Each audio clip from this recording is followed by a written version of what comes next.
For years, he killed for cash, no questions asked, until an order shattered his icy heart. The name on the paper was too familiar to ignore. How did a bounty hunter end up in fate's crosshairs, saddle up for a gritty tale of family secrets and moral choices where truth outshines any bounty?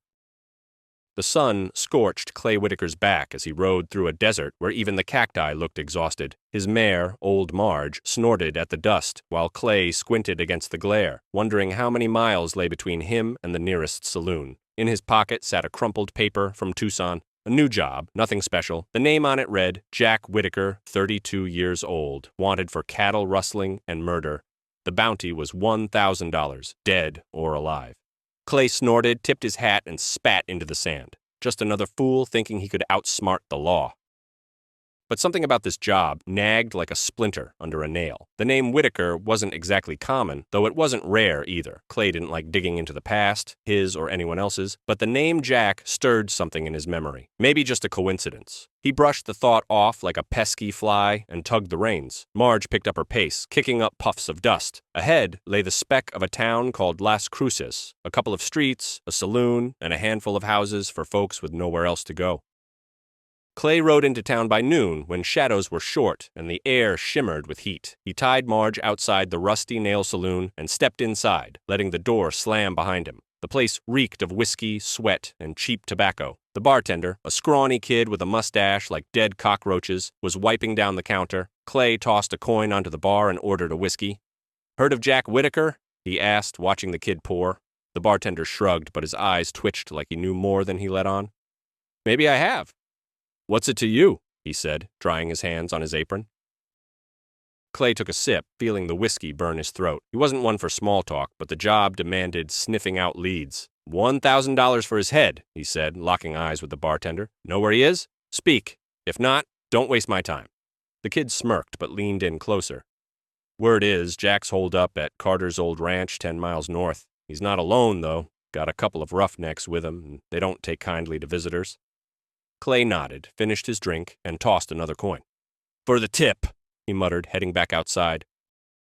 Back at Marge, he checked his revolver. 6 bullets, as always, ready to go. The dusty trail to Carter's ranch would be a long one, but Clay wasn't in a rush. Haste in his line of work was a surefire way to catch a bullet in the back. As he saddled up, one question gnawed at him. Why did Jack Whitaker's name feel so familiar? He thought of his father, a hard man who walked out when Clay was 10, and a younger brother a couple of years behind him, but that was 20 years ago. Another life. Clay shook his head and spurred Marge forward. The past was just shadows, and shadows don't shoot. By sunset, he reached the ranch. The abandoned house creaked in the wind, and hoofprints marked the ground nearby. Clay dismounted, keeping his hand near his holster. A coyote howled in the distance, the only sound besides his own heartbeat. He circled the house, listening for any rustle. A faint light flickered in a window. Candlelight, weak but there. Someone was inside. Clay crouched behind an old wagon, weighing whether to barge in or wait till morning. He chose the latter. In his line of work, patience saved more lives than a gun. Night fell on Carter's ranch like a heavy curtain, muffling everything but the chirp of crickets. Clay Whitaker settled behind the old wagon, shielded from the wind that carried the scent of dry grass and trouble. He didn't sleep. Sleep was a luxury only the dead could afford in his line of work. Instead, he chewed on a strip of jerky, eyeing the dark windows of the house. The light in one had gone out, but shadows moved, betraying the presence of people. Clay figured 3, maybe 4. Too many for a frontal assault, but enough to test his patience. He pulled the bounty notice from his pocket and unfolded it under the faint moonlight. The name Jack Whitaker seemed to mock him, scrawled in someone's careless hand. Clay wasn't sentimental. Years of bounty hunting had burned away anything soft, leaving only reflexes and cynicism. But that name hooked something in his soul like a rusty barb. He remembered running through Kansas cornfields as a kid with his brother before their father walked out, leaving them with a mother who died of fever soon after. Was his brother's name Jack or Jake? Memory was murky, like puddle water after rain. By morning, the wind died and silence blanketed the ranch, broken only by the creak of hinges on the old door. Clay crept closer, sticking to the shadows until he pressed against the house's cracked boards. He listened. Someone coughed inside, then a low voice growled, "If that bastard shows up, I'll put a bullet through his skull." Clay smirked. People always talked too much, especially before dawn. He decided to wait until they gave themselves away. In his line of work, timing beat strength every time. An hour later, the door creaked and a man stepped out. tall, with a beard like tangled wire. He held a rifle, but looked off into the distance as if chasing ghosts. Clay gauged the distance, 20 yards, too far for a clean shot with his revolver. He stayed still, blending with the shadow. The man spat, muttered something about the heat, and went back inside. Clay exhaled. Not yet. He noticed wagon tracks leading to a barn behind the house. Maybe Jack was there, or maybe a trap. By noon, the sun turned the earth into a frying pan again. Clay took a chance and slipped toward the barn. The door was ajar, smelling of hay and old leather. He peered inside, empty, save for a pile of rusty tools and an old saddle, but fresh boot prints marked the floor. Someone had been here recently. Clay crouched, studying them. The tracks led to the back wall, where boards were slightly shifted, revealing a narrow gap. A hideout? He eased a board aside and found a ladder descending into darkness. "Well, damn," he muttered. "Someone's trying too hard to stay hidden." Clay climbed down, revolver ready. It was cool below, smelling of damp earth. Light slipped through cracks, illuminating crates of ammunition and a couple of whiskey bottles. In the corner, on an old mattress, sat a man. He was lean, with tired eyes and stubble that hadn't seen a razor in a week. Clay froze. The man's face was like a mirror, same cheekbones, same squint as his own. "Jack," Clay blurted, before he could stop himself. The man looked up, his eyes flashing a mix of surprise and fear. "Clay, is that you, damn it?" he said, standing. For a moment, they stared at each other like two wolves unsure whether to fight or flee. Clay lowered his revolver but kept his finger near the trigger. $1,000 for your head, he said, keeping his voice steady. "Care to explain what kind of mess you've made?"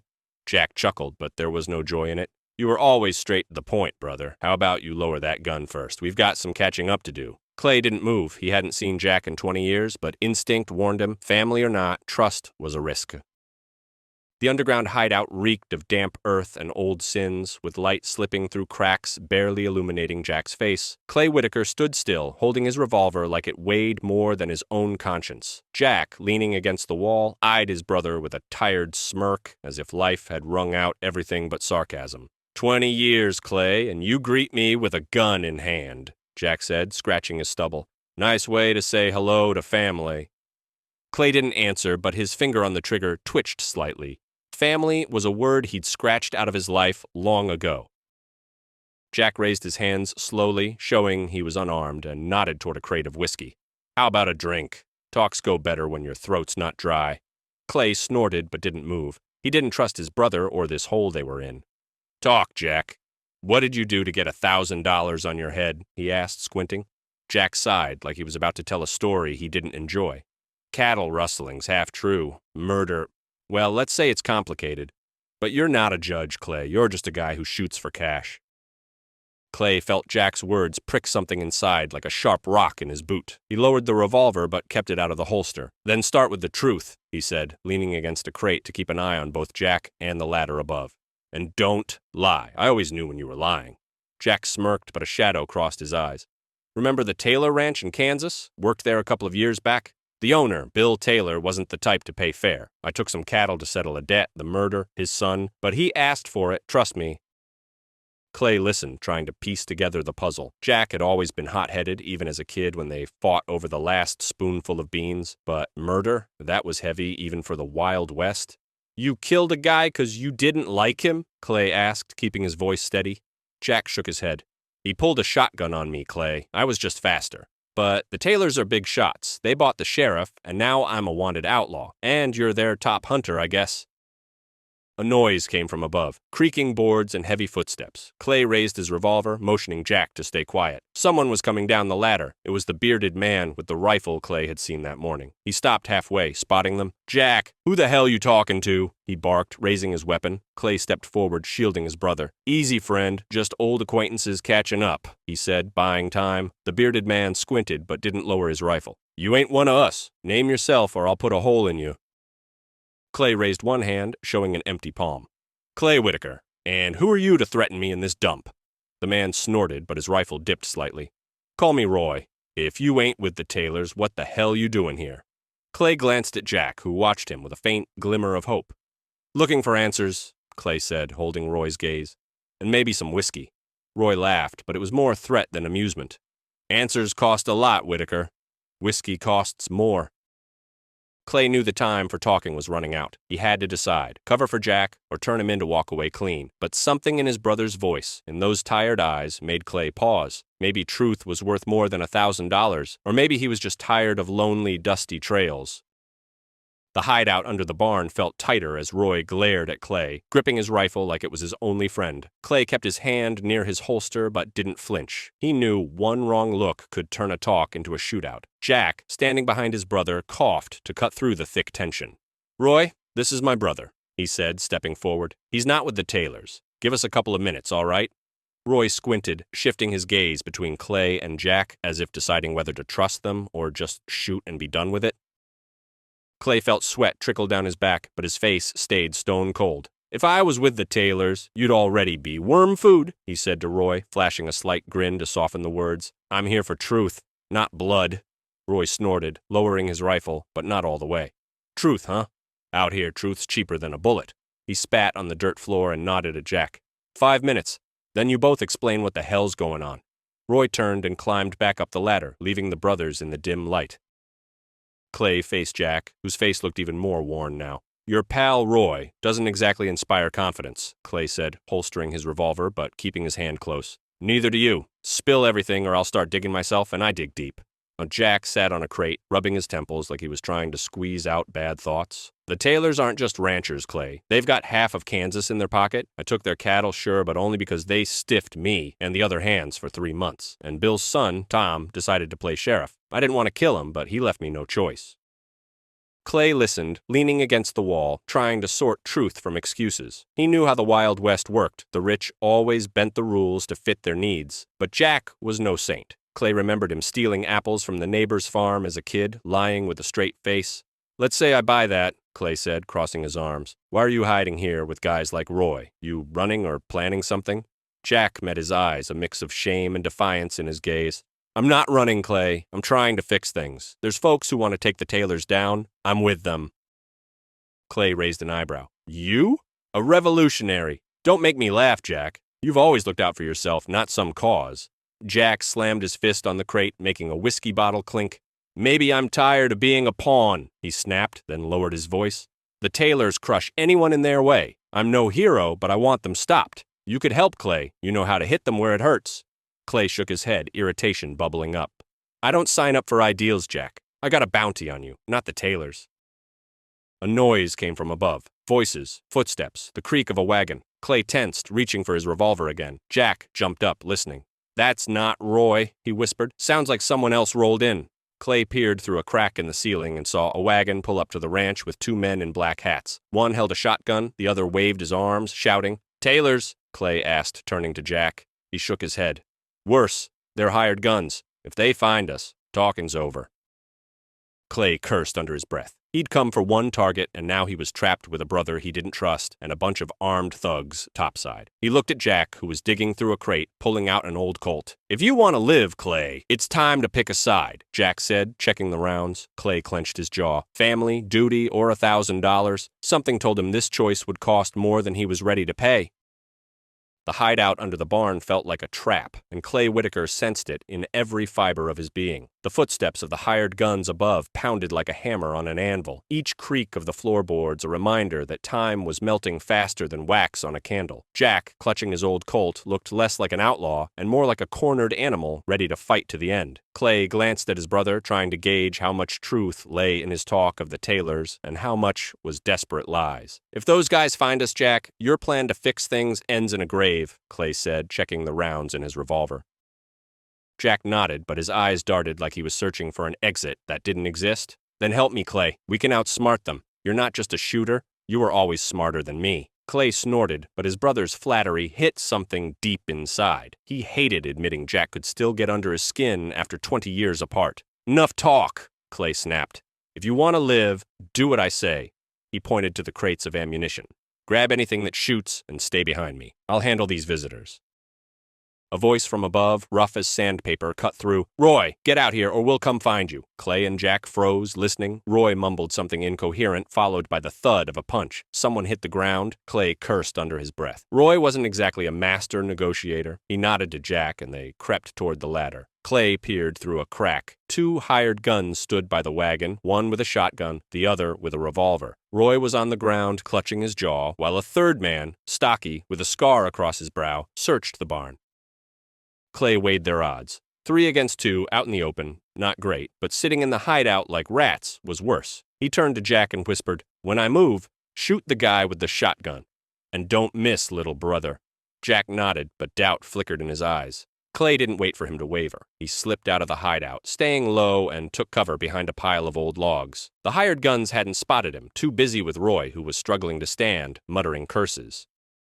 Clay aimed at the man with the shotgun, took a deep breath, and fired. The blast shattered the silence, and the man dropped, clutching his shoulder. The second hired gun spun around, but Jack, scrambling out of the hideout, fired his Colt. The bullet went wide, hitting the air, but it forced the second man to dive behind the wagon. The stocky one with the scar was faster. He drew his revolver and fired at the logs where Clay hid. Splinters flew, and a bullet grazed Clay's shoulder. "Damn it, Jack! Aim better!" Clay roared, rolling to the side. Jack fired again, this time hitting the wagon's wheel, making the second hired gun curse. Clay seized the moment, aimed at the stocky man, and shot. The man fell, grabbing his leg, but kept firing until he went still. The second hired gun, seeing the tide turn, bolted for the horses, but Clay caught him with a single shot to the back. Silence returned, broken only by the groans of the wounded and Roy's heavy breathing as he staggered to his feet, rifle in hand. "Not bad for a family reunion," Jack rasped, wiping sweat from his brow. Clay shot him an irritated look. "You nearly got us both killed. Work on your aim." He walked over to Roy, who eyed him with a mix of respect and suspicion. "You with us or against us, Whitaker?" Roy asked, spitting blood. Clay shrugged. "Haven't decided yet. But if more show up, I'm not dying for your secrets." He turned to Jack. "We need to get out of here. You're telling me everything, or I'll end you myself, brother or not." Dust still settled over the ranch as Clay Whitaker crouched by the wagon, checking the graze on his shoulder. Just a scratch, nothing serious, but it stung like a reminder he'd stepped into deeper trouble than planned. Jack stood nearby, gripping his Colt like he feared it'd be needed again. Roy, rubbing his bruised jaw, eyed the brothers with wary curiosity. "You two really brothers?" he grunted, spitting into the sand. "'Cause you fight like you want each other dead." Clay shot him a look that could have punched a hole through a wall. "Family's complicated, Roy. Better tell me who else knows about this place." Roy shrugged, but his eyes dodged Clay's. "Maybe nobody. Maybe half of Kansas. The Taylors don't lose a trail." Clay cursed under his breath. He hated uncertainty, especially when it smelled like gunpowder. He turned to Jack, who looked like he wanted to sink into the ground. "You mentioned folks fighting the Taylors. Who are they? And why should I believe you're not just stalling?" Jack sighed, leaning against the wagon. "Farmers, workers, even a couple of sheriffs the Taylors screwed over. We were going to catch them moving cattle, but after this mess, they'll know I'm here." Clay squinted, trying to spot the lies in his brother's words. Jack could always talk a good game, but his plans usually ended in trouble. "You're saying you've got an army of angry farmers?" Clay asked, sarcasm dripping. "What, you going to storm the Taylor ranch with pitchforks and good intentions?" Jack clenched his jaw but answered calmly. "Not an army, Clay. A few people who know where the Taylors keep their cash. We wanted to hit their wallet. Without money, their power's just dust in the wind." Clay shook his head, irritation giving way to exhaustion. He was used to simple bounties, find, shoot, get paid. Now he was stuck with a brother dreaming of revolution and a pile of bodies that'd draw more trouble. "You were always a dreamer, Jack. Dreams don't stop bullets." He stood, brushing dust off his jacket. "We need to move. If the Taylors know about this ranch, they'll send a crowd." Roy nodded, agreeing for once. "There's an old cabin 15 miles west. We can hole up there a couple of days." Clay looked at Jack, still clutching his Colt like a talisman. "You're coming with me, Jack. But if you're lying, I'll hand you to the Taylors myself. Blood be damned." Jack nodded, a flicker of hurt in his eyes. "You've always been hard, Clay, but I'm not the enemy. Give me a chance to prove it." Clay didn't answer, just waved for Roy to lead them to the horses. They grabbed some food, ammo, and whiskey from the hideout, leaving the hired guns' bodies in the dust. Clay hated leaving a trail, but there was no time to clean up. The ride to the cabin was long, and the sun burned without mercy. Marge, Clay's mare, plodded steadily, but Roy's and Jack's horses looked ready to collapse. Clay rode ahead, hand near his revolver, listening for any sound. He didn't trust Roy or Jack, but he had no choice. Loners didn't last long in the Wild West. Jack tried to talk on the way. "Remember fishing in that creek behind the house?" he said, staring at the horizon. "You always caught more than me." Clay snorted but didn't turn. "I caught more 'cause you talked instead of watching your line." By evening, they reached the cabin, a rickety shack surrounded by thorny brush. It smelled of mold inside, but the roof held, and the old well had enough water for a few days. Clay tied up Marge and went in first, checking corners. Empty. He turned to Jack and Roy. "You two sleep in shifts. I don't want to wake up with a knife in my back."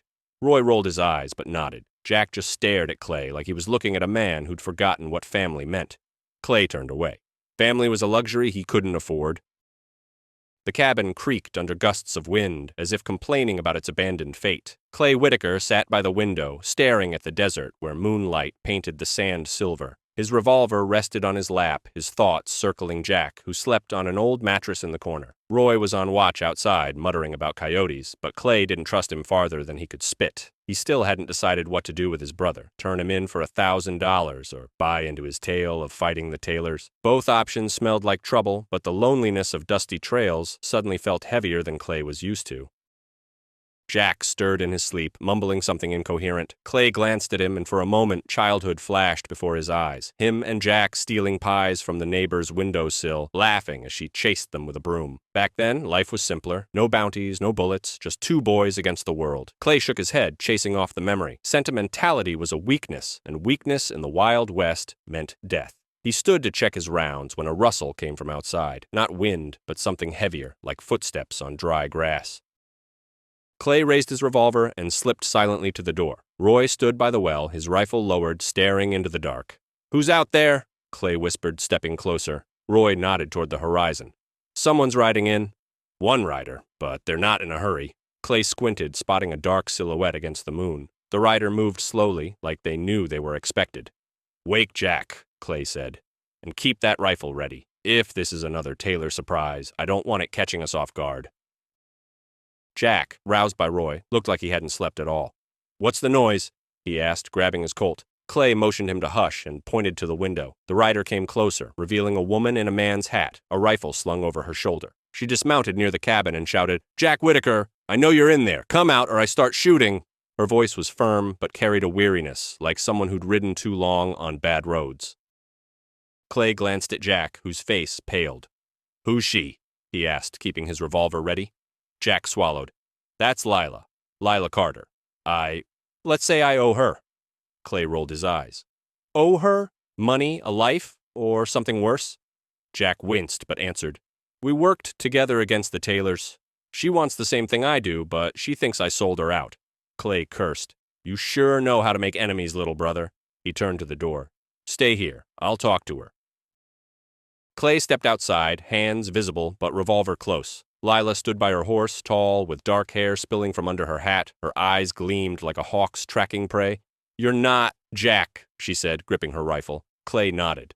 "Clay Whitaker, his brother. And you, Lila, don't seem here for whiskey and kind words." She smirked, but it lacked warmth. "Your brother promised me a cut in a job against the Taylors. Instead, I lost my ranch, and he ran. Where is he?" Clay weighed lying, but figured truth would diffuse things faster. "Inside. But if you start shooting, we'll all regret it." Lila lowered her rifle but kept her finger near the trigger.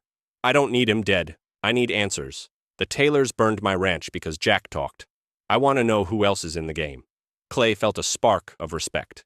This woman wasn't just angry, she was dangerous. "Then come in," he said. "But if you start firing, I won't miss." Lila nodded, and they entered the cabin, where Jack waited, staring at her like she was a ghost from his past.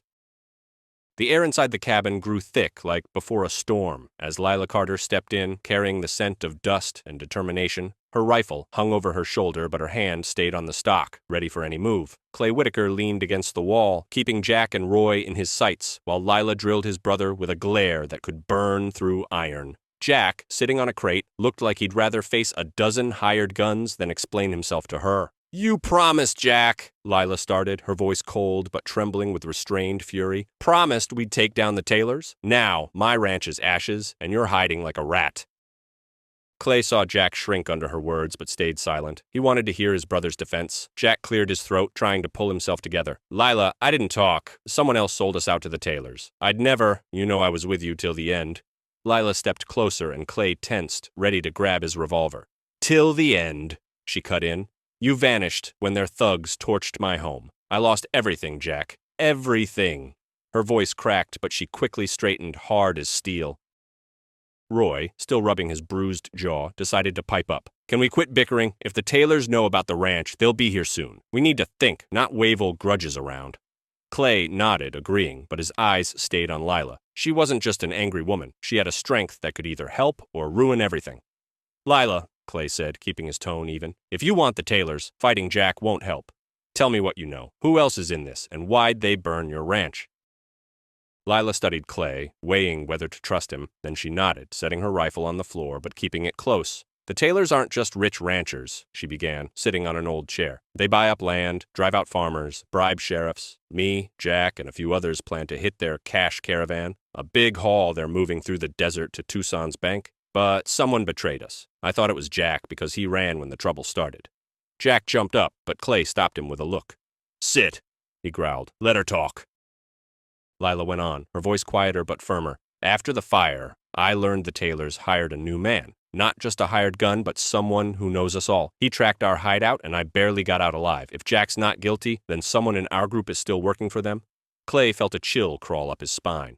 Betrayal was common in the Wild West, but the idea of a traitor in their circle made things even deadlier. He glanced at Roy, who was suddenly too focused on his boots. And you, Roy? Clay asked. What do you know about this traitor? Roy looked up, but a shadow crossed his eyes that Clay caught instantly. Me? I just keep my ears open, he mumbled, looking away. Don't know any traitor. Clay didn't buy a word, but he didn't press. The truth would come when they were clear of this hole. He turned to Lila. If you want the Taylors, we need to work together, but I'm not signing up for revenge without proof. Lila nodded, but her eyes said she still trusted no one, especially Jack. Clay felt exhaustion roll over him like a heavy blanket. He'd come for a simple bounty, and now he was in a nest of snakes, any of whom could strike. We move at dawn, he said, looking at all three, and if any of you are lying, I'll find out. I don't take kindly to liars. Jack looked at him with hope, Lila with suspicion, and Roy with something Clay couldn't quite read. The night promised to be long, and he knew sleep wasn't an option. Dawn painted the desert crimson like blood spilled on sand. Clay Whitaker stood at the cabin's entrance, listening to a silence too ominous for morning. Lila cleaned her rifle with a focus that betrayed her unease, while Jack fussed with the horses, avoiding her gaze. Roy sat on the porch, sharpening his knife with movements too sharp to be casual. Clay felt the tension between them all, pulling the air tight like a guitar string ready to snap. He knew they had to move, but where, and with whom, was a question he couldn't yet answer. Clay approached Jack, who was tightening his horse's girth. If we're meeting your friends, he said, lowering his voice, I want everything. Names, places, plans. No surprises. Jack nodded, but his eyes darted like someone hiding more than he shared. There's a man in Tucson, he started. Name's Elias Gray. Used to manage for the Taylors, but they screwed him over like everyone else. He knows when and where their cash caravan's moving. We're supposed to meet him tomorrow. Clay squinted. And you trust this Elias? After someone sold you out? Jack shrugged. As much as you can trust anyone in the Wild West. Lila, done with her rifle, joined them, not hiding her irritation. Elias Gray, she repeated, shooting Jack a skeptical look. He's slippery as a snake and about as reliable. If he's with us, it's only for his own cut. Clay noticed Roy freeze at the mention of Elias, then quickly resume sharpening his knife. It didn't escape him. Roy knew more than he let on. Then why'd you work with him? Clay asked Lila, keeping an eye on Roy. She snorted. Because there was no choice. Elias knows the Taylors better than anyone. Clay turned to his brother. If this Elias is the traitor, Jack, you'll answer for it, personally. Jack nodded, but a flicker of doubt crossed his face. Clay didn't press. Time would show who was lying. He gathered his gear, checked his revolver, and saddled Marge. We're riding to Tucson, he said, looking at all three. But if any of you are playing games, I'll know. And trust me, I don't forgive easy. Lila gave him a slight nod of respect, Roy a wary glance, and Jack something like hope. The road to Tucson was long and dusty, the sun scorching like it meant to bake them alive. Clay rode ahead, hand near his revolver, glancing back at the others. Lila kept pace, her rifle across her saddle, her face unreadable. Jack trailed behind, looking over his shoulder as if expecting pursuit. Roy brought up the rear, his silence louder than words to Clay. Along the way, Clay tried to piece it together: betrayal, a cash caravan, Elias Gray. If Jack was right, this could take down the Taylors and maybe clear his brother's name. But if he was lying, Clay risked becoming a target for everyone. By evening, they stopped at a dry creek bed to rest the horses. Lila built a fire, and Clay scouted the area. All was quiet, but he knew silence in the Wild West was just the calm before a storm. When he returned, Jack sat by the fire, staring into the flames. "Clay," he said softly, "if we pull this off, you won't turn me in, right?" Clay looked at his brother, something stirring in his chest. Not quite pity, not quite annoyance. "I don't turn in family, Jack. But if you set me up, I won't care that you're my brother." Jack nodded, a hint of gratitude in his eyes, but Clay turned away. He wasn't ready for reconciliation, not yet. Tucson greeted them with a cloud of dust and the smell of stale whiskey drifting over the main street. Clay Whitaker rode ahead, squinting against the sun glinting off tin saloon roofs. Lila kept pace, her rifle across her saddle, her face tight like she expected an ambush. Jack and Roy trailed behind, and Clay felt their eyes on his back, as if each was calculating how long he'd last in this game. The town buzzed, merchants shouted, wagons creaked, and a piano jangled in the distance, reminding everyone life didn't stop under the scorching sun. Clay steered Marge toward the Golden Thorn Saloon, where Jack said Elias Gray would be waiting. "If this Elias doesn't show," Clay said without turning to his brother, "I'll start asking you questions, and you won't like them." Jack nodded, but his face was darker than a storm cloud. Lila, dismounting, shot Jack a skeptical look. "Elias is always late," she muttered. "But if he's here, keep your eyes sharp. He's slippery as an eel in oil." Roy stayed silent, but his hand drifted to his knife's handle, a move Clay didn't miss. Inside, the saloon was packed with the usual crowd: card sharps, drunks, and a couple of cowboys arguing over cattle prices. Clay spotted a man in the corner, lean, with a neatly trimmed beard and eyes that had seen too much. That was Elias Gray, looking like he knew he was being watched. Clay approached his table, hand near his revolver. "You Elias?" he asked, sitting without invitation. The man nodded, sipping whiskey. "And you must be Clay Whitaker. Heard you're hunting your brother. What brings you to me?" His voice was smooth as silk but carried a catch like a peddler selling fool's gold. Clay didn't trust men who talked too pretty but played along. "Jack says you know about the Taylor's caravan. I want details, no tricks." Elias smiled, but his eyes stayed cold. "Caravan's moving in 3 days, south of town on the old trail, $20,000, guarded by 6 men. But there's a hitch. They've hired a new shooter. Name's Crow. Not local, and he doesn't like being crossed." Clay felt a chill. He'd heard of Crow, a hired gun whose reputation was as dark as his name. Lila, standing at the bar, stepped closer when she heard Crow's name. "If Crow's with the Taylors, we're in deep trouble," she said, lowering her voice. "He's not just a shooter, he's a shadow. Shows up, kills, and vanishes." Jack, sitting nearby, looked like he'd swallowed a lemon. "Why didn't you mention Crow before?" he asked Elias, clenching his fists. Elias shrugged. "You didn't ask. And frankly, Jack, you're not exactly trustworthy after ditching Lila's ranch." Lila gritted her teeth but stayed quiet, and Clay knew her anger was still smoldering. Roy, silent till now, cleared his throat. "If Crow's in play, we need a better plan than just hitting the caravan," he said, eyeing Elias. "You sure about that route?" Elias nodded, but Clay caught his fingers twitch on his glass. A lie? Nerves.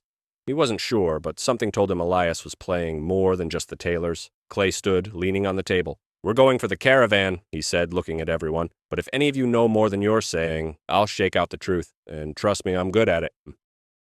As they left the saloon, Clay noticed a shadow slip behind a corner. Someone was watching. He didn't tell the others, but his hand settled on his revolver. Tucson was a town where every second man could be an enemy, and Clay knew their little group was hanging by a thread. He glanced at Jack, walking with his head down, and thought his brother might be the only one he wanted to believe. But belief in the Wild West was more dangerous than a bullet. Tucson's night was stifling, like the breath of an old horse, and Clay Whitaker couldn't sleep despite the exhaustion in his bones. He sat on the porch of the cheap boarding house where they'd taken rooms, listening to the town's sounds: drunken laughter from the saloon, barking dogs, creaking wagons. His revolver rested on his knee, his thoughts swirling around Elias Gray's 2 smooth words. Clay knew men like him. They told just enough truth to lure you into a trap. Lila slept in her room, Jack snored in the next, and Roy had vanished after supper, muttering about checking the horses. Clay didn't buy his excuses. Roy acted like a man with secrets. He pulled the crumpled bounty notice from his pocket and stared at Jack's name. $1,000 still tempted him, but it didn't feel simple anymore. Jack was his brother, and despite years apart, something in Clay resisted the idea of betrayal. But Elias, Lila, Roy, any of them could be the traitor Lila mentioned. Clay stood, brushed dust off his hat, and decided to walk the town. If someone was tailing them at the saloon, he wanted to know who. Tucson's streets were dark, lit only by sparse lanterns and moonlight. Clay moved silently, sticking to shadows until he spotted a figure in an alley behind the saloon. It was Roy, talking to someone whose face was hidden by a wide-brimmed hat. Clay pressed against a wall, listening. "Caravan's in 3 days," Roy whispered. "But the Whitakers are trouble, especially the older one." The other man, his voice low and raspy, replied, "Crow will handle it. Just keep them in place." Clay's blood ran cold. Roy was the traitor, and Crow already knew their plan. Clay slipped back to the boarding house, undetected, and shook Jack awake. "Get up, little brother. We've got trouble." Jack rubbed his eyes, half asleep. "What's wrong, Taylor's?" Clay shook his head. "Roy, he's working for them. Heard him talking to someone about Crow and the caravan." Jack cursed, grabbing his Colt. "I knew we couldn't trust him. What's the plan?" Clay studied his brother, wondering if he could trust him. "We wake Lila, then we deal with Roy. Quietly. If he knows we're onto him, he'll sell us out faster than you can miss a shot." Lila, roused by a knock, listened to Clay without surprise. "Roy's always been the weak link," she said, checking her rifle. "But if Crow knows about us, the caravan's a trap." Clay nodded, his mind racing faster than a horse at a gallop.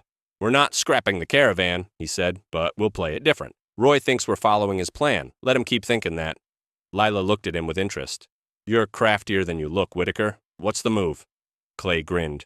"We set an ambush for their ambush, but first we handle Roy." They found Roy at the stables, smoking and pretending to check the horses. Clay approached first, hand on his revolver. "Roy, we need to talk," he said, voice calm but firm, "about Crow, and who you were chatting with in the alley." Roy froze, his cigarette slipping from his fingers. He tried to smile, but it came out crooked. "What are you talking about, Clay? I was just scouting the street." Clay stepped closer, his revolver at Roy's chest. "Don't lie, I heard you. Name the man you spoke to, or I start counting to 3. Roy paled but lunged for the knife at his belt. Clay was faster. He grabbed Roy's wrist, twisted it, and pinned him against the stable wall. Lila and Jack stood ready to step in. "Talk, Roy," Clay said, pressing the revolver to his temple. "Or your head's coyote food." Roy trembled but spoke. "It was Crow's man. He said the Taylors would pay more if I turned you in. I didn't want to, Clay, I swear." Clay looked at Jack and Lila. "What do we do with him?" he asked, keeping the revolver steady. Lila answered coldly, "He sold us out. Let him pay." Jack stayed silent, but his eyes agreed. Clay knew the decision was his and it wouldn't be easy. The dark alley behind Tucson's stables reeked of hay and betrayal. Clay Whitaker held Roy pinned against the wall, revolver still at his temple, while Lila and Jack stood by, ready for any turn. Roy trembled, his eyes darting like a cornered animal's, but he'd stopped trying to squirm free. "I didn't want this, Clay," he rasped, sweating despite the night's chill. "The Taylors, they lean on everyone. They'd have killed me if I said no." Clay clenched his jaw, anger wrestling with something like pity. Traitors were common in the Wild West, but that didn't make the choice easier. Lila stepped closer, her rifle lowered, but her gaze colder than steel. "You sold us out, Roy. My home burned because of people like you. Think your excuses change anything?" Jack stayed silent, but his hand gripped his Colt like he might shoot out of pure rage. Clay looked at his brother, then Lila, knowing the decision was his. "Roy," he said, lowering his voice, "you can live if you tell me everything. Who's Crow? Where is he? And what do the Taylors know about the caravan?" Roy swallowed, his face slick with sweat. "Crow.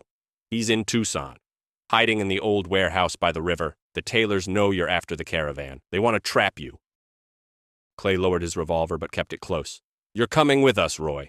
Try to run or lie, and I'll find you. I always do." Roy nodded, his shoulders slumping like a man who knew he'd lost. Lila snorted but didn't argue. Jack finally spoke. "We can't drag him along, Clay. He's already betrayed us once." Clay shook his head. "He knows too much. Let him go, and he'll run to the Taylors. Kill him, and we draw attention. He's our leash until we deal with Crow." They returned to the boarding house, keeping Roy at gunpoint. Clay didn't sleep, mulling over a plan. The caravan was their shot at the Taylors, but knowing it was a trap, they could outplay the enemy. He woke Lila and Jack at dawn and laid it out. We'll act like we're going for the caravan but set an ambush for Crow at his warehouse. If he's the tailor's right hand, his death will cripple them." Lila nodded, her eyes lighting up. "Crow's the key. Without him, their guard falls apart." Jack looked unsure. "What if Roy's lying about the warehouse? We could walk into another trap." Clay met his brother's eyes. "Then we'll be ready, but I'm not waiting for the tailors to finish us." By morning, they headed to the river where Roy said Crow was hiding. Tucson still slept, its streets empty except for a couple of drunks dozing outside the saloon. The warehouse stood on the outskirts, its walls rusted, windows boarded up. Clay ordered Roy to go first, keeping him at gunpoint. "Call out that you brought us," he said. "One wrong word, and you won't see sundown." Roy nodded, his face gray with fear. He knocked on the warehouse door, and it creaked open. Inside stood a man, tall, in a black hat with eyes like a wolf's. Crow. "You brought them, Roy," Crow said, his voice low, almost lazy. "Good work, but why 3 instead of 1? Clay stepped forward, revolver ready. "Because I don't like being hunted," he said, meeting Crow's gaze. "You work for the tailors. Let's talk before anyone starts shooting." Crow smiled, but his hand eased toward his holster. "You're Clay Whitaker. Heard of you. Shame you picked the wrong side." A click broke the silence. Lila cocked her rifle, and Jack raised his Colt. Clay knew there'd be no talking. The air thickened, and he sensed the next move would decide who walked out of this warehouse alive. The warehouse by the river was cold and dark as a grave, and Clay Whitaker felt he was standing on the edge of something irreversible. Crow stared at him with lazy confidence, his hand poised near his holster, but his eyes betrayed his readiness for a fight. Lila stood to the left, her rifle aimed at Crow, while Jack on the right gripped his Colt, his fingers trembling slightly. Roy, still under Clay's gun, looked like he wanted to melt into the rusted walls. The air hummed with tension, and Clay knew one wrong move would turn this warehouse into a slaughterhouse. "Crow," Clay began, keeping his voice steady, "the tailors pay you for dirty work, but you're no fool. You know they'll cut you loose once the job's done." Crow smirked, his teeth glinting in the dim light filtering through the cracks. "Trying to buy me, Whitaker? Too late. I take payment up front, like you." Clay felt time tighten. He saw Crow's hand inch toward his revolver and knew words were done. "Then choose fast," he said. "Live or die." Crow moved first, his revolver flashing, but Clay was ready. He fired, the bullet hitting Crow's shoulder, making him stagger. Lila opened fire with her rifle, the shot echoing off the walls, but Crow, despite his wound, dove behind crates. Jack fired, his bullet hitting the ceiling, and Clay cursed under his breath. "Pin him down, Jack!" he roared, diving behind an old barrel. Roy, seizing the chaos, bolted for the door, but Lila caught him with a precise shot to the leg. He collapsed, screaming in pain. Crow fired from behind the crates, his bullets splintering the barrel shielding Clay. "You shouldn't have come here, Whitaker!" Crow shouted, his voice hoarse but still mocking. Clay peeked out, aimed, and fired, hitting a crate near Crow. He returned fire, grazing Clay's arm, drawing a curse. Lila, reloading her rifle, crawled toward the side wall to flank him. Jack, finally steadying himself, fired and clipped Crow's side. The hired gun hissed but kept shooting, as if wounds only made him angrier. Clay knew Crow wouldn't quit. He was the type to die dragging others with him. "Lila, flank left. Jack, cover!" he shouted, rolling to another cover. Lila nodded, moving like a predator. She fired, her bullet punching through Crow's crate, forcing him to break cover. Clay seized the moment and fired twice. One bullet hit Crow's chest, the other, his neck. The hired gun crumpled, his revolver slipping from his hand, and the warehouse fell silent, save for Roy's groans. Clay stood, breathing hard, and checked his arm. Another scratch, but he was alive. Lila approached Crow, kicking his revolver away. "Dead," she said, her voice cold but relieved. "Good shot, Whitaker." Jack, still clutching his Colt, looked paler than usual. "We did it?" he asked, like he couldn't believe it. Clay nodded, but his eyes fell on Roy, crawling toward the door. "Not so fast," Clay said, stepping over. "You still owe us for the tailors." Roy, wincing in pain, looked up at Clay. "I told you everything. Please, don't kill me." Clay crouched beside him, revolver still ready. "You sold us out, Roy. But I'm not the tailors. Leave Tucson and don't come back. If I see you again, no more talking." Roy nodded, his face wet with sweat and fear. Lila snorted but didn't object. Jack looked at his brother with something like surprise. Clay stood and faced them. "Caravan's in 2 days. Without Crow, the tailors are weaker, but it's not over. We finish this or I walk alone." Lila met his eyes with rare respect. "I'm in," she said. "The tailors will pay for everything." Jack nodded, his voice quieter. "Me too, Clay. Thanks for not turning me in." Clay didn't answer, but something warm stirred in his chest, something he hadn't felt in years. He wasn't sure if it was family or just exhaustion, but for the first time in a long time, he didn't feel alone. The desert south of Tucson lay under a scorching sun like a scorched canvas where every step kicked up dust. Clay Whitaker, Lila, and Jack crouched behind a rocky ridge, watching the trail where the Taylors' caravan would pass. Their horses were tied in a gully, and their revolvers and Lila's rifle were loaded and ready. Clay felt sweat trickle down his back, but his eyes stayed locked on the horizon. The caravan was their last shot, not just to hit the Taylors, but maybe to reclaim what Clay had lost years ago, family. But he knew in the Wild West even hope often ended in a bullet. Lila, lying beside him, checked her rifle's sights. "If Elias wasn't lying, the caravan'll be here by noon," she said, her voice firm but tinged with weariness. "Without Crow, their guard's not so tough." Jack, sitting farther back, fidgeted with his belt. "What if it's still a trap?" he asked, looking at Clay. "Roy could have lied about Crow." Clay shook his head. "Roy was too scared to lie. But if it's a trap, we'll be ready. Keep your Colt ready, and don't miss this time." Jack nodded, but his eyes betrayed doubt. An hour later, dust rose on the horizon like an alarm. The caravan appeared, 2 wagons loaded with crates and 6 armed riders. Clay squinted, counting. 6, like Elias said, he whispered. "But keep your eyes peeled. The Taylors aren't fools." He turned to Lila. "Take the one on the left with the Winchester. I'll get the leader. Jack, cover us." Lila nodded, her face hard as stone. Jack gripped his Colt, and Clay noticed his hand wasn't shaking this time. As the caravan drew near, Clay signaled. Lila fired first, dropping the rider with the Winchester. Clay shot the leader in the chest, and he crumpled into the dust. The remaining riders opened fire, their bullets sparking off the rocks. Jack fired, hitting one guard in the shoulder who kept shooting. Clay rolled behind another boulder, firing on the move, and another rider fell. Lila, wasting no time, reloaded and took out another, leaving 2 guards who took cover behind the wagons. "They're not giving up," Lila shouted over the gunfire. Clay nodded, peeking from cover. One of the remaining guards yelled, "Whitaker, surrender, or we'll burn you like Carter's ranch." Clay smirked, but his heart tightened. They knew who he was. This wasn't just an ambush. It was revenge. He looked at Jack, who was firing without hesitation, and realized his brother was fighting for him. "Jack, aim for the one by the wagon," Clay shouted, and Jack, to his surprise, hit the mark, dropping the guard. The last guard tried to run, but Lila caught him with a clean shot. Silence blanketed the trail, broken only by the groans of the wounded and the creak of wagon wheels. Clay rose, revolver ready, and approached the wagons. The crates were stuffed with cash, more than Elias had promised, but among them was a note with his and Jack's names marked dead. Clay showed it to Lila and Jack. "The Taylors knew we were coming," he said, his voice cold. "Elias set us up." Lila cursed, her face darkening with rage. "I'll find him," she said, "and he'll pay." Jack looked at Clay, guilt in his eyes. "Clay, I didn't know. I thought Elias was with us."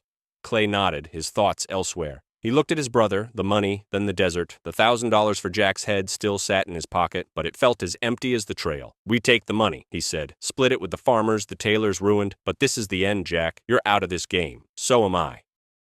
Jack nodded, his face softening. "You're right, Clay. I'm tired of running."